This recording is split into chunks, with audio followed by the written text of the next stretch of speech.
सो very very good morning. कैसे सब लोग? So we are studying this particular chapter जिसका नाम है वेव ऑप्टिक्स। और वेव ऑप्टिक्स में हमने कल यंग्स डबल स्लिट एक्सपेरिमेंट के बारे में पढ़ा, है ना? And in Young's double slit experiment we have seen about the derivation. एक बहुत ही इंपॉर्टेंट डेरिवेशन के बारे में देखा हमने।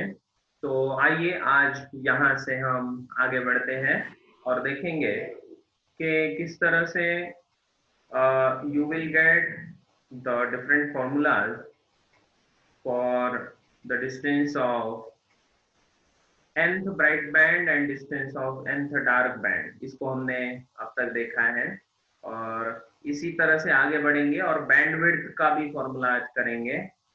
ठीक है, तो क्या आप रेडी हैं? So let us start for today. क्या मेरी आवाज क्लियरली पहुंच रही है सब लोगों तक?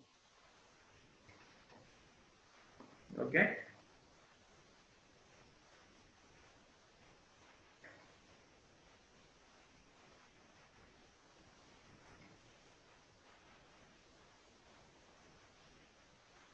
So let us start with this. आज हम शुरू करेंगे इसके ऊपर जो हमने लास्ट टाइम देखा था उसी को आज कंटिन्यू करेंगे। तो आइए देखते हैं इसको। सबसे पहले हमने जो अब तक देखा है, तो सबसे पहले इसका जो यंग्स डबल स्लिट एक्सपेरिमेंट को हमने देखा था, है ना?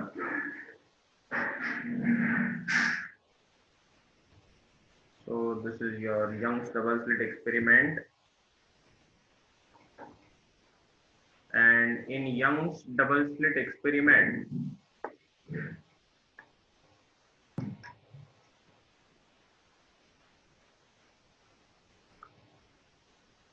we have seen about the distance of nth bright band and distance of nth dark band। इसके बारे में हमने अब तक देखा है। तो आइए देखते हैं कि इसके क्या क्या फॉर्मूले देखे हमने। सबसे पहला हमने देखा कि डेल्टा एक्स जो जनरल फॉर्मूला बना था, डेल्टा एक्स पाथ डिफरेंस का फॉर्मूला होता है, पाथ डिफरेंस। और ये पाथ डिफरेंस का फॉर्मूला क्या बना था? याद है आपको? Y D upon capital D, this was the formula. इसको हमने पहले देखा है। उसके बाद हमने Y N for bright band, N lambda D upon small D, ये फॉर्मूला देखा। ये किसके लिए है? ये ब्राइट बैंड के लिए है, right? This formula is for the bright band.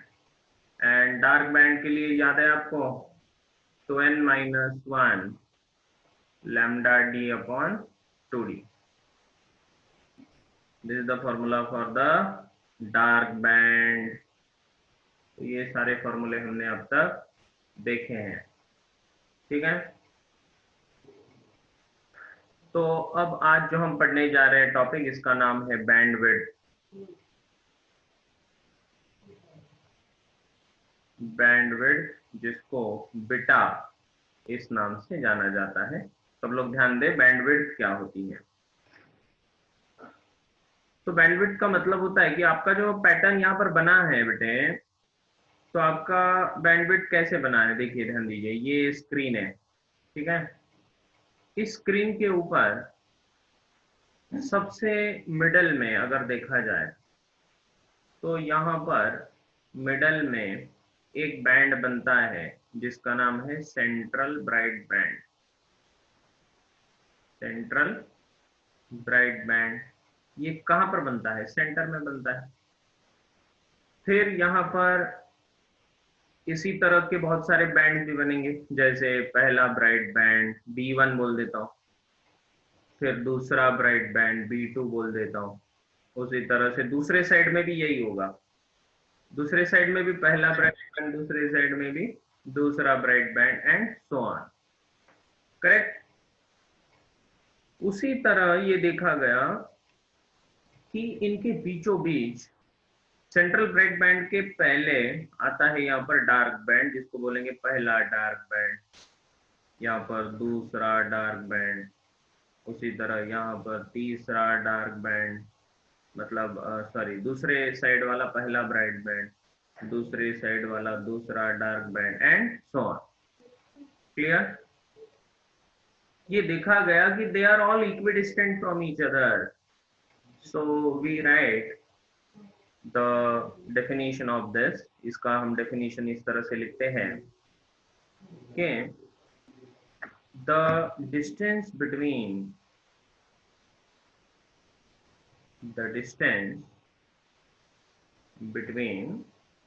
लिख लीजिए डेफिनेशन सब लोग, everyone write down the definition along with me.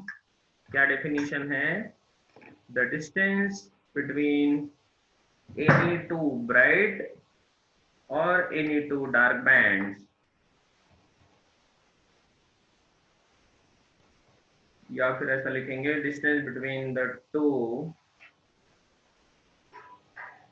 Adjacent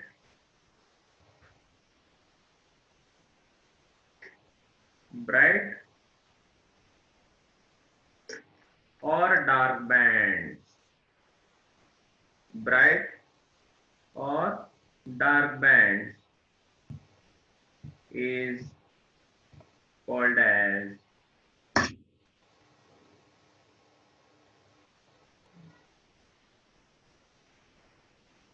bandwidth. लिख लीजिए सब लोग फटाफट।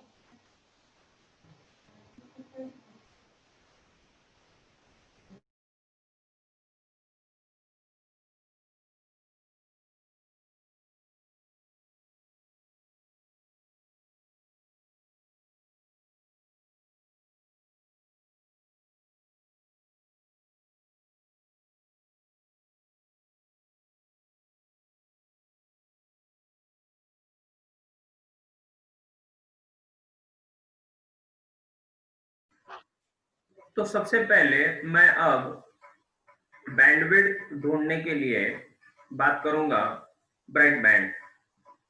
दो ब्राइट बैंड में कितना डिस्टेंस है?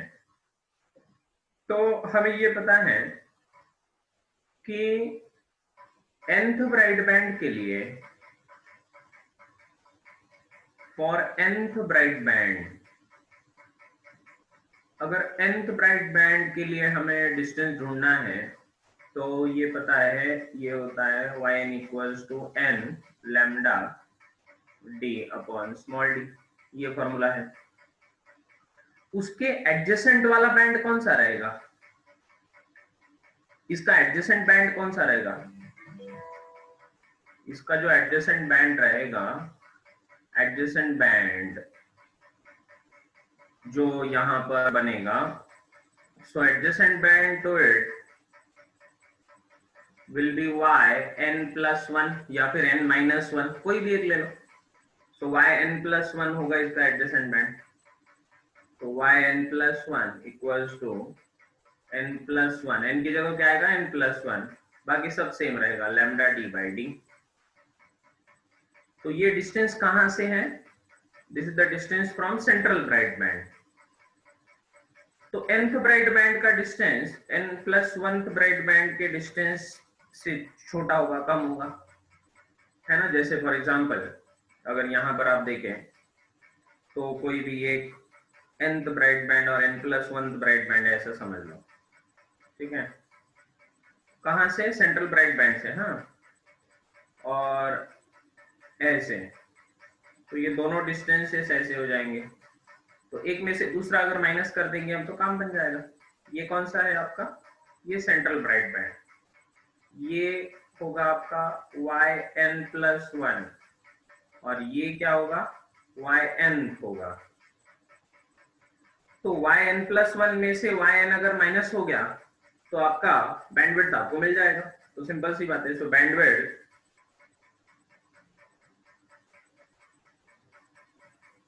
बेटा will be equals to yn plus 1 minus yn, minus कर दो तो ये बनेगा n plus 1 lambda D by D minus n lambda D by D. तो अब इसमें से क्या कॉमन आएगा, आपको क्या कॉमन दिख रहा है यहाँ पर? तो पहले अगर मैं अंदर मल्टीप्लाई कर लूं तो ये बनेगा this is nothing but n lambda D by D plus lambda D by D minus n lambda D by D.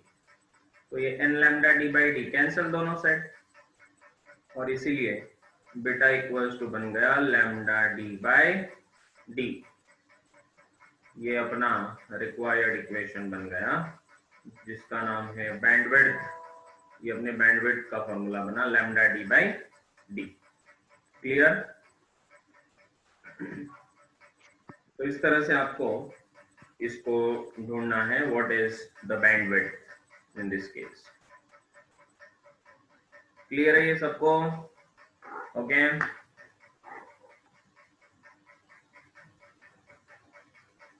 चलो फटाफट लिख लो और फटाफट लिखने के बाद क्या आप डार्क के लिए कर सकते हो? करिए।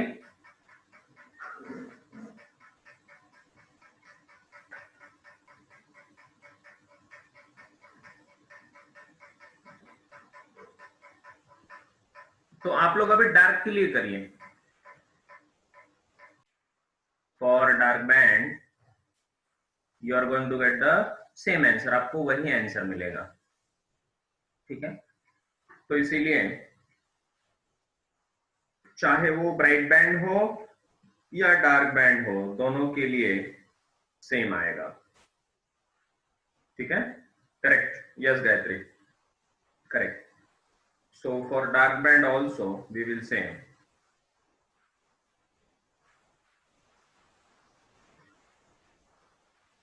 for dark band also beta equals to lambda d by d. Clear? Very nice. अब आगे बढ़े।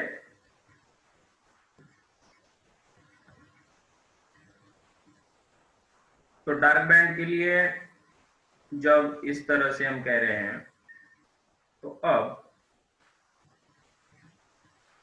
सबसे पहले बेटे अब यहां पर अगर हम देखें, आप इस चीज को जानोगे कि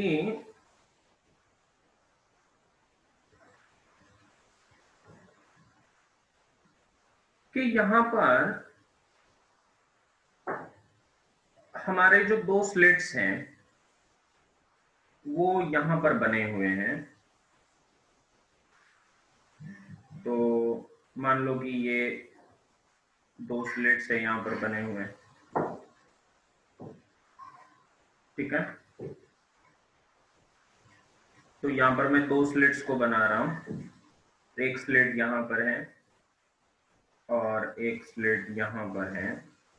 These are the two slits और इसके नाम हमने दे दिए S1 और S2। Agreed? So this slit is S1, this slit is S2 और ये जो पॉइंट है ये सेंट्रल ब्राइट बैंड, तो यहां से यहां तक ये जो लाइन जा रही है तो दिस इज द सेंटर, है ना? तो ये इसका सेंटर है। अब ये देखा गया कि जिस तरह से हम बैंडविड्थ को डिफाइन करते हैं वैसे ही यहां पर एक और चीज डिफाइन होती है जिसका नाम है एंगुलर बैंडविड्थ। Angular bandwidth. अब ये एंगुलर बैंडविड्थ क्या होगी तो इसको ध्यान रखना होगा। एंगुलर बैंडविड्थ का मतलब होता है कि अपना जो लाइन है ये वाला लाइन, तो कोई भी बैंड, मान लो कि ब्राइट बैंड ले लिया, उस ब्राइट बैंड ने इसके सेंटर से जो एंगल बनाया हुआ है उस एंगल को कहा जाता है उसका angular bandwidth. Central bright band से उसका जो डिस्टेंस है वो लीनियर बैंडविड्थ हो गया, है ना। तो एंगुलर बैंडविड्थ का मतलब होगा कि ये यहां से B2, ये देखो B2 और B1, इनके बीच का एक्चुअल जो दूरी है वो है बीटा, लेकिन ये B1 और B2 इन दोनों ने इस सेंटर के साथ जो एंगल बनाया हुआ है, तो मैं अब इसको यहां पर ऐसे दिखा रहा हूं, ठीक है। So this particular angle is called as angular bandwidth theta.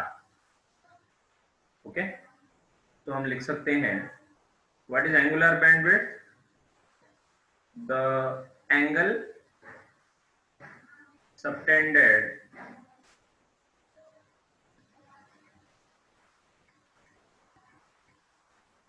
by the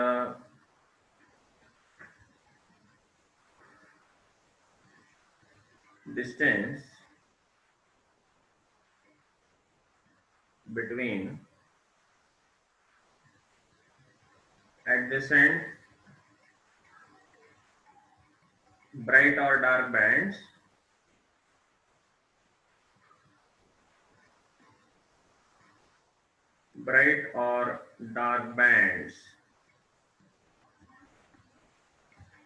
with center of two slits is called angular bandwidth. Fast लिखिए, ठीक है। इसी को एंगुलर बैंडविड्थ कहा जाता है, और ये आपकी जो एंगुलर बैंडविड्थ है theta, so here theta is very very small. ये थीटा जो यहाँ पर है ये बहुत ही छोटा है, तो इसको लिखा जाएगा आर्क लेंथ अपॉन रेडियस के फॉर्म में।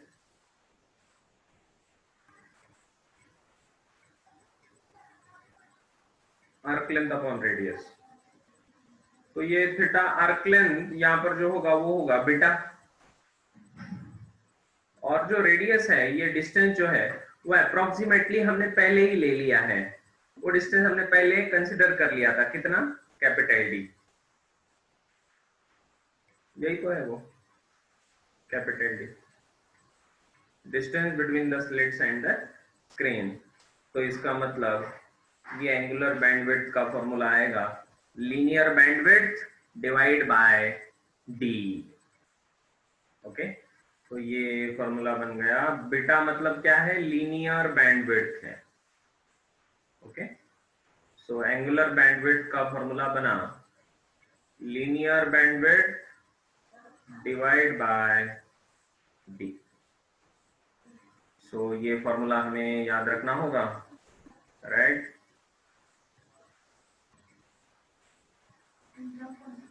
ओके, इस तरह, ग्रेट।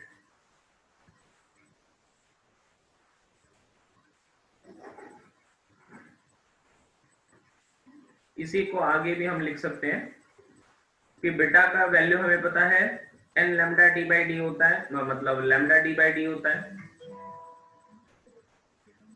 बीटा का वैल्यू कितना है, lambda D by D divide by D, तो ये डी और डी कैंसिल हो जाएगा और इसलिए आंसर बनेगा लैम्डा अपॉन डी। तो ये इसका दूसरा फॉर्मूला बन गया। देखो, दो फॉर्मूले बन गए, है ना, इंटरेस्टिंग। तो दो फॉर्मूले बन गए अपने पास।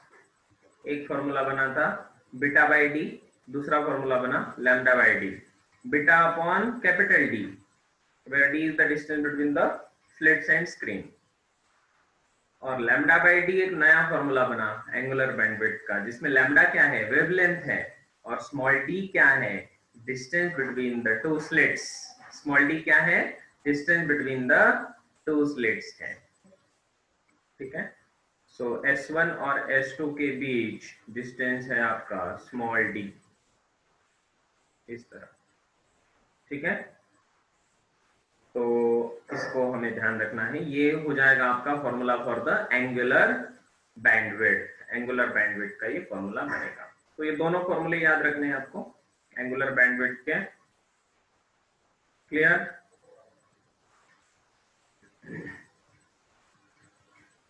So this is the concept of angular bandwidth. Okay,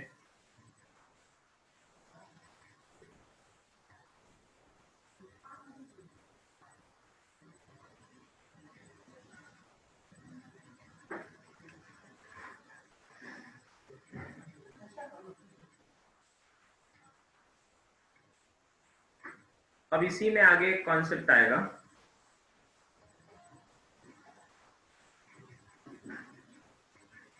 हो गया है सबका लिखना?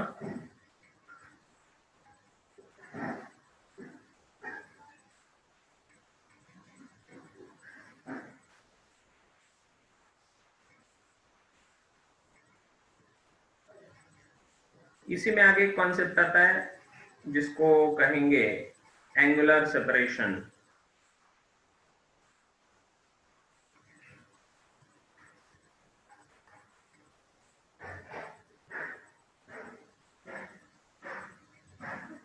एंगुलर सेपरेशन, एंगुलर सेपरेशन का मतलब होता है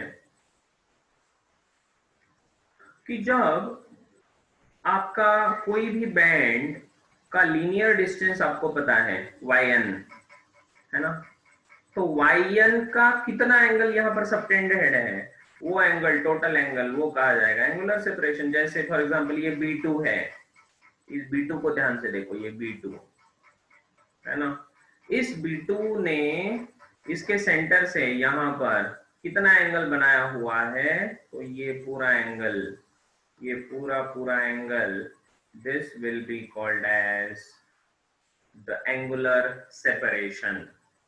ठीक है, तो angular separation of nth band। so bright band की अगर हम बात करें, ब्राइट बैंड की अगर हम बात करें तो एंगुलर सेपरेशन, उसका डिस्टेंस कितना हो जाएगा yn divide by arc length by radius. फिर से, क्योंकि हियर ऑल थीटास आर स्मॉल, इधर एक इंपॉर्टेंट चीज आपको लिखनी है कि theta is very very small, इसीलिए ये पॉसिबल है। ठीक है, yn divide by d। so you can remember this formula, very very important formula। theta n is yn divide by d। ठीक है, आर्क लेंथ बाय रेडियस वाला formula है, simple, arc length by radius, इसी को angular separation कहते हैं। तो इसको आगे भी लिख सकता हूं मैं, आगे इसको सॉल्व भी कर सकता हूं, लेकिन जरूरत नहीं होती वैसे, क्योंकि ये n lambda d upon d होता है ना, तो ये dd कैंसिल करा के ये बन जाएगा n लैम्डा अपॉन d। और उसी तरह से डार्क बैंड के लिए भी, डार्क बैंड अगर है तो इसके लिए भी yn अपॉन d, लेकिन इसका yn क्या होगा, 2n minus 1 lambda d by 2d divide by d, dd cancel, तो फिर से 2n minus 1 lambda upon 2d। ठीक है, सो ब्राइट और डार्क के लिए इस तरह से फॉर्मूले बनेंगे। तो ये रिमेंबर करने की आपको जरूरत नहीं है, बस एक ही रिमेंबर करना है आपको, इसी को याद रखना है, कौन सा, theta n equals to yn upon d। ये जनरल फॉर्मूला याद रखो, बाकी सब अपने आप याद रह जाएगा। ओके, बाकी सब अपने आप याद रह जाएगा।